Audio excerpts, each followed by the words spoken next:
हिंदुस्तान प्रतिष्ठान करेंगे। ऑडियो जंग। सोनी अमृत सिंह जी की जुबानी, कड़ी मेहनत, तपस्या, तप बल, भगवान पर भरोसा रख करके ये सारे किए, तब जाकर यहाँ तक पहुँचे। इनडायरेक्टली क्या मैं आपको कह ही देता हूँ, जो उनके माथे पे फूल था वो नीचे आगे गिर गया। तो मैंने कहा इनकी स्वीकृति हो गई है और आयोजन सफल हो गया। 15 दिन के आयोजन में कभी किसी के नक्शे नहीं निकले। भगवान से ये भी याचना की थी कि भगवान काल की दृष्टि मेरे भीनवाल पे ना पड़े, प्राकृतिक रूप से किसी का मृत्यु ना हो। हुआ वही जो मैंने भीख मांगी थी,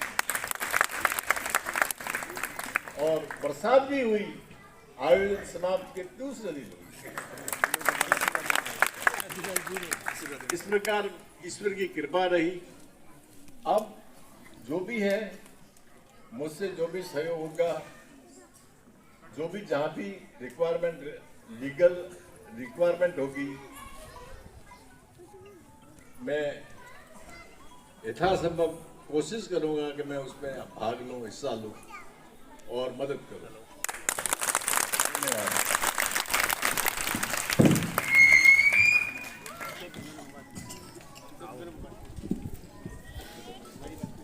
बहुत ही धन्यवाद कि ऐसा उद्बोधन जो इन सब बालिकाओं के लिए, हम शिक्षकों के लिए और सारे मोहल्ले के निवासियों के लिए ऐसा प्रभावी उद्बोधन जिससे हमको प्रधानाचार्य,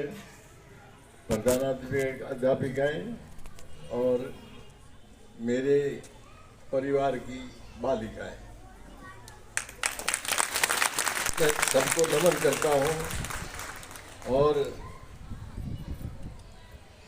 क्या कहूं, मेरे पास कोई शब्द नहीं है कि मैं इस लायक नहीं हूं, फिर भी आपने इतना स्वागत किया। मानव के जीवन में शिक्षा समग्र विकास का एक पथ है, और उस पथ पर मैं भी आगे बढ़ा। मैंने स्कूल कभी नहीं देखी, आपको अजूबा लगेगा। मैं 5वीं और 6वीं में दो साल स्कूल गया। 11 साल का था तब मेरे पिताजी ने मुझे स्कूल भर्ती किया था, और सीधा विष्णुदत्त जी हेडमास्टर थे, सीधा 5वीं में मुझे एडमिशन मिला था, उनकी कृपा थी।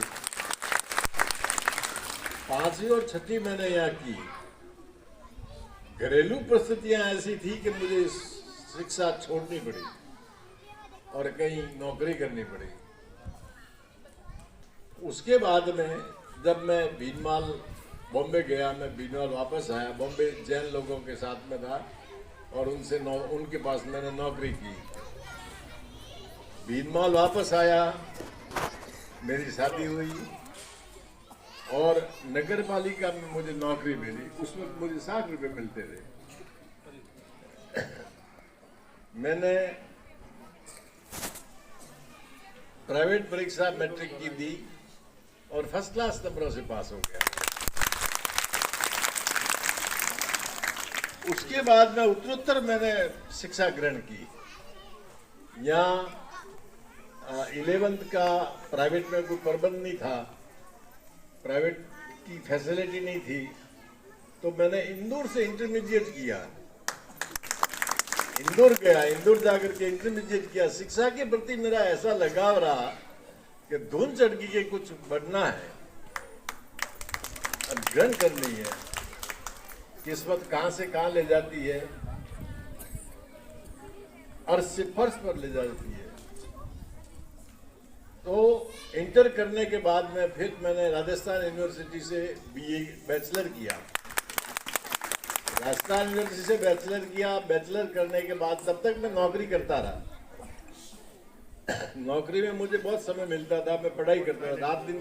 और केरोसिन की चिमनी आती थी पहले, बिजली नहीं थी, उस चिमनी के उजाले में मैं पढ़ा करता था। सुबह 4 बजे उठता था, उठ करके पढ़ाई शुरू करता था एग्जाम देने जाने से पहले। ग्रेजुएशन कर लिया। ग्रेजुएशन के बाद में दिमाग में धुन धची कि अब लॉ करना है हमने को। तो मैंने कहा लॉ कैसे संभव होगा, बिना नौकरी के तो चलेगा नहीं। पूनम चंद जी बिश्नोई थे, बड़े भले आदमी, और मैं उनको याद करके आज भी सराह रहा हूँ कि उनको भगवान उनकी आत्मा को शांति दे। उनसे मैंने जाकर के कहा कि सर मेरा ट्रांसफर आप भीलमार से नगर निगम जोधपुर करा दीजिए। उन्होंने मेरी मदद की और मुझे कहा कि तुम फला तारीख को जयपुर आ जाना, ऑर्डर मैं करा दूंगा। मैं गया वहाँ पे और भला हो पूनम चंद जी का कि मुझे जाते ही ये कहा कि जाओ तुम सेक्रेटरीट जाओ, सेक्रेटरीट तुम्हें ऑर्डर तैयार है और मिल जाएगा। 4 बजे मैं सेक्रेटरीट पहुंचा। सत्यनारायण सिंह जी एडिशनल सेक्रेटरी थे। तो देखिए कोई अदृश्य शक्ति काम कर रही थी, किसी के बस का रोग नहीं है। मैं यहाँ एलडीसी था और मुझे जोधपुर नगर निगम में एज ए इंटरनल ऑडिटर लगा दिया गया। मैंने 100 रुपए की तनख्वाह 300 में बदल दी गई। अब देखिए कोई अदृश्य शक्ति ही काम कर रही है। ये भगवान की कृपा ही रही है। बाकी कहाँ 100 रुपए और कहाँ 300 रुपए 1 मिनट में बदलना, कोई मानव के हाथ की बात नहीं, कोई अदृश्य शक्ति ही काम कर रही थी। उसके बाद में मैंने तप किया। मैं आपको स्पष्ट कहूंगा क्योंकि बिना तप के कुछ त्याग की भावना पैदा नहीं होती है। मैंने तप किया तो मेरे त्याग की भावना उत्पन्न हुई। त्याग की भावना उत्पन्न हुई तो जहां तहां भी कोई देखता पिछड़ा हुआ मामला, तो वहां जाकर के मुझसे जो भी बन सकता मैंने किया। आयोजन से यूं कर करके मेरा जीवन बात हुआ और धीरे धीरे कर करके मैं कंस्ट्रक्शन लाइन में चला गया। वकालत की 2.5 साल वकालत की, 2-2.5 साल वकालत भी की, पर जच्चा नहीं मामला। किस्मत कहीं और ले जाना चाह रहा था, खींच रहा था वो, पता नहीं मुझे भी कोई ऐसा, मैं भी नहीं समझ सका कि मुझे कौन खींच रहा है, क्या कर रहा है, क्या कहाँ ले जाएगा। किस्मत खींच रहा था। तो हमारे गांव के ही जालोर के थे एसएम बोरा करके जैन, वो एग्जीक्यूटिव इंजीनियर थे।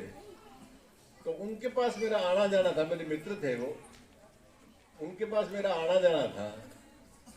तो प्रैक्टिस कर रहा था तो उन्होंने कहा कि मेरे पास कंस्ट्रक्शन लाइन है, अगर प्रैक्टिस से नहीं निपटा हो तो आप ये भी संभालो। उन्होंने मुझे छोटे छोटे काम दिए, उनमें अच्छा प्रॉफिट रहने लगा और मेरे लिए वो बहुत अच्छा समय चला। मेहनत करने में कोई घाटा नहीं रखा और उससे और त्याग की भावना पैदा हुई। जैसे ही मैंने ये कसम खा ली कि मैं 1 रुपया कमाऊंगा तो उसमें से कुछ अंश धर्मादे के लिए छोड़ूंगा, और वो पैसा बढ़ते बढ़ते जैसे ही बढ़ता कोई ना कोई रिक्वायरमेंट आ जाती है और उनको बेसुप्रद कर देता। इस आयोजन करने से पूर्व मैंने भगवान वारासाम से याचना की। सच बता रहा हूं, भगवान वारासाम से यही प्रार्थना की कि भगवान आपका दिया हुआ आपको ही अर्पण कर रहा हूं, आपकी आज्ञा से मैंने मंदिर बनवाया है और आपकी आज्ञा से ये आयोजन हो रहा है। देखिए ये बड़ी विचित्र बात, आप गहराई से सोचिए तो वह मुझे अंतरात्मा की बात